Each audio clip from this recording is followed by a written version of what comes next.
What's up guys, my name's Kira and I go by Kira Made This on all social media platforms. Today, I'm going to be showing you how to paint a marble design on custom sneakers. So let's jump right into it. For those of you who may not know, I am a footwear artist who specializes in painting organic textures. Today, I have the pleasure of sharing with you some of my secret sauce and techniques. The shoes that I'm using today are a Nike Air Jordan 1 in the pollen colorway.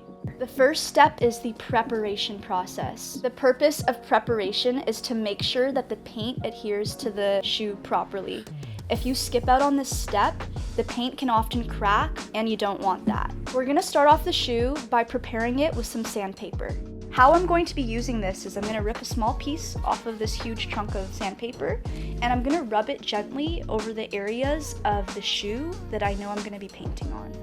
The second part of the preparation process is removing the factory finish off of your sneakers. What I'm going to be using is the Angelus leather preparer and deglazer. I'm going to pour some of this onto cotton pads and just rub it gently over the areas that I want to paint on. Okay, so now to my favorite part, the painting. You'll want to make sure that you have all of the correct materials before you begin. I have the Angelus micro detail brush set, and I'm going to be using this to create the white veining along the black panels of my shoe. I also have my flat white and my flat black paints for painting the design. The most important thing I want you to know about painting marble is that you need to relinquish your control. The sooner you have that figured out, the more organic and natural looking your marble design will look.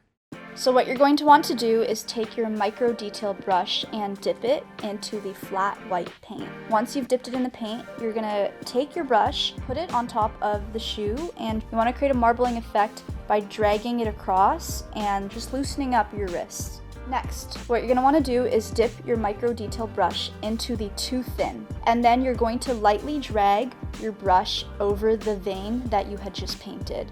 What you're going to notice once you've dragged your micro detail brush over the vein is that it'll create this marbled effect. You're going to want to repeat these steps over and over again until you've built up your marble design. I sometimes use a reference photo, and you can do that as well. However, I recommend you don't copy it because then it makes your marbling look more restricted. You really want to focus on making it look more free-flowing and organic. Okay, so now that we've completed the marbling, what we've got next is to use a finisher to protect the artwork from damages and scratches. I chose the Satin High Gloss acrylic finisher, and the reason why I chose this is because it's got that sheen that resembles what a marble countertop would look like. I chose a filbert paintbrush because it's got these rounded curves that are able to fit into the crevices of the shoe properly. And what I'm going to do is dip the paintbrush into the acrylic finisher and cover it all up. Make sure you paint over your surface in very light coats. You'll want to do between 2 to 3, and between those 2 to 3 layers, you want to make sure that the finisher has fully dried before you go to the next layer. Thank you so much for making it to the end of the video. If you have an idea for what we should name these kicks, leave a comment down below. And also thank you to Angelus for having me on to the YouTube channel. If you are interested in learning more about what I do, you can follow me on all my socials at Kira Made This. Until next time, bye guys!